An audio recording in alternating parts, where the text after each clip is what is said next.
He's a legend. I think he's probably well liked among the department because he'll defend the blue line. Like he's. I wouldn't say he's unethical. I just say that he's the willow and not the oak. He knows he's pragmatic. Like sometimes you have to do, just like police work in general. Sometimes you have to cut a scumbag a break to be a confidential informant to get to some bigger bad people. So he's actually crossed that line a bit more. Like he's actually has relationships with people in the criminal underworld. But he's just trying to survive and get maybe to his pension. And a guy like Jim Gordon shows up and it's like, no, there's a right and there's a wrong, and you have to. It's like, good luck. This is Chinatown. But it kind of wakes something up inside of Harvey Bullock, I think, to make him maybe want to be the cop that he once was. How tough is it to be a cop in Gotham City? I would say, I would say it's not unlike being a cop in any major metro, like in Mumbai or London or New York. I think it's a pretty dangerous profession, but maybe lucrative if you're dirty. So yeah, it's not especially dangerous. It seems to have an abnormal number of supervillains. Absolutely. I mean, we live in a theatrical universe of danger around every corner. I mean, it's an adjustment doing this a little bit to come from a world like, and they're all narrative fictional worlds, but there is something about Copper, Vikings, or Law and Order, or Sons of Anarchy that's at least it's tethered in actual kind of events, and so this one the colors are kind of heightened. So it was just a little bit different from my perspective too.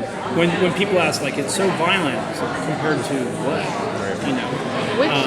sorry, go ahead. Yeah, which Batman villain are you most excited to see showing up in this show and going after? The Joker, of course, and Two-Face, and we haven't kind of gotten into that yet. But to me, the key to this at first was always we have to start strong, and the critical piece of the puzzle was who was going to play Oswald Cobblepot. And it's Robin Lord Taylor, who I've known for a long time. I've known since he was very young, and he's so perfect. If he wasn't fantastic, I think the whole show wouldn't work, and we got the right man for the job. He's amazing. So I'm excited to see, it seems like we're very Oswald Cobblepot heavy right now, which is a good thing for us. Harvey in everything we've seen of Harvey and everything outside of Gotham, he's a bit harder, right? And just because he's been through it all, so we've seen him at a later stage. Is your Harvey a bit more? Will we see more raw moments from him as what built him up to be that Harvey? Yes. I don't know exactly what it is. I just try to stay flexible, but I just got word that we're going to do something that's going to give an insight into. I mean, it reminded me. I did a show here in San Diego called Terriers, and like 8 episodes in, we got to do the flashback episode where I lost my job as a police officer that kind of sent me into the spiral of alcoholism, and while I've always been playing a certain beat and I kind of have a feeling about what happened, it's always exciting to get the real nuts and bolts facts from the writers to hang your hat on, and that's something that's coming up probably very shortly. And what do you think we're going to see as far as a mix of original characters like Fish Mooney versus classic characters? I honestly think so far Fish is just about it. I think there's just such a wealth of, what's amazing about DC and Batman universe at 75 years old is that so many different generations of writers and artists have brought something to it and invented so that there's so many different even incarnations of the same character, but there's just such a wealth of people to pluck from. Everyone has a story, they're all interesting, so I think we have, outside of Fish, I can't really imagine the need for too much narrative invention to make the stories move along. Were you a fan before the show? Because it sounds like you know a fair bit about it. Was that just from researching? Absolutely. I try and be. I think it's a literary form that is fantastic and deserves respect. And because I do my job, that for the last 20-something years, and I've done some Marvel movies, and I did a movie called Comic Book Villains. Just over the course of all of these, I just made it a point to try and be on point about. Do you have a favorite Batman writer? I don't.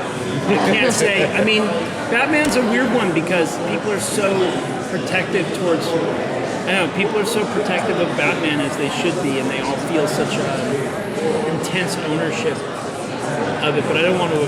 I don't want to offend anyone. I've learned a lot talking to Jeff Johns, though, who I think is so knowledgeable about. Obviously, first of all, what I like about him is, as an executive in charge of a business, he's an artist. So that makes a big difference. My favorite Batman writer now, or Gotham universe writer, would be Bruno Heller. So, what genre would you say this is? Noir. Okay. I would say it's I'd say it's Black Dahlia. So you're LA saying it's like Confidential. more like a mystery crime thing? Yes. So it's almost like a James Ellroy take. Absolutely. That's my take. This would be like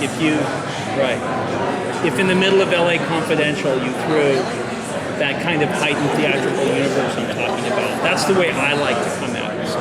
It's going to be exciting. Yeah. So. And of what you know of the show as it's going so far, is it at all in the same line to see these people, would they grow up to be the characters in The Dark Knight and all of the movies, or are they completely its own take on Gotham and these characters? It's its own take, but I don't know what Robin's thing is. Robin knows that Burgess Meredith and Danny DeVito have an iconic endpoint that the creation. But to me, that was the most fascinating thing, is to go from someone like that being, they resent being labeled as a weirdo or a freak or a penguin, and then how they have to make that, how internally they have to go, that's what I am. And not only is that what I am, and it's okay that people call me names, I'll own that name and I'll make it something. And I think that's a fascinating, kind of period of personal development that I'm excited to, that's what we'll have. Last question, please. Even though Bullock pushes the boundaries, and we'll never see Batman, will he be someone who would be appreciated when Batman does eventually show up, or would he be resistant, just like and Gordon being resistant? I absolutely think he would be supportive. I know that we're dealing with something right now where, technically speaking, it's an act of vigilantism that's against, we have laws, don't take, and it's like, hey, dude, you're doing me a favor. Yeah. You're saving us a trial. This guy's a waste of breath. So I would say that Bullock would be in favor of anybody who's cleaning up extra garbage, Just very quickly, finally, you said Osborne Cobblepot is the villain who you're most excited about. Can you say why? What is it about? I just think the writing and the performance, Robin's performance, I felt coming into the pilot that would be that's the X factor, is the level of gravitas an actor can bring to that part is the thing that's going to set the tone for the world either you're going to be kind of personally excited by, or it would be jokey and cartoony and just kind of slip away, and David, and it's interesting that these two actors in particular, even rehearsal, whatever it is, are the ones who, even in other actors, you're like, oh, that's why we're here, that our job is to make believe as hard as we can and to invest everything in that and take it seriously, and and I think it's refreshing to be around people like that, like pure artists in a way that say, oh, I don't have to worry about all the machinations of, well, there are other DC shows and there's this and the network has, it's like, I just have to play my part as best I can. I mean, it's fun, first of all, to think about the bigger ticket stuff, but also ultimately it hurts.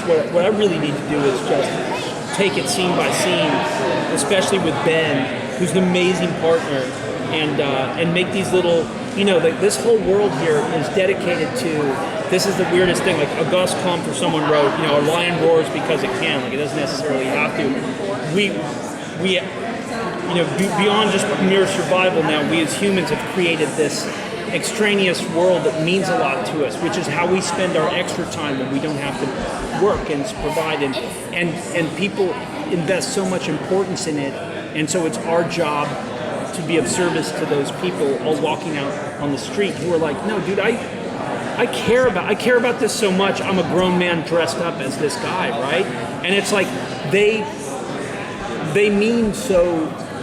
It's so important that you know. And I remember this one story about Ozzy Osbourne a million years ago, where I think there's a lot of metalhead kids or something, and Jack was like, "Oh man, can you believe they're out there all night?" And he's like, "Yeah, because they bought you your house." Do you know what I mean? And I don't mean to say that in just crude. They care, and so when someone cares a lot, you have to go, I respect that you care and that you're worried about protecting this, and we're gonna work. I don't know if we can be exactly what you want, but we're gonna work as hard with that in mind to give you, hopefully that you'll be proud of this new incarnation of the world you care so much about. Thank you so much. Have a good con.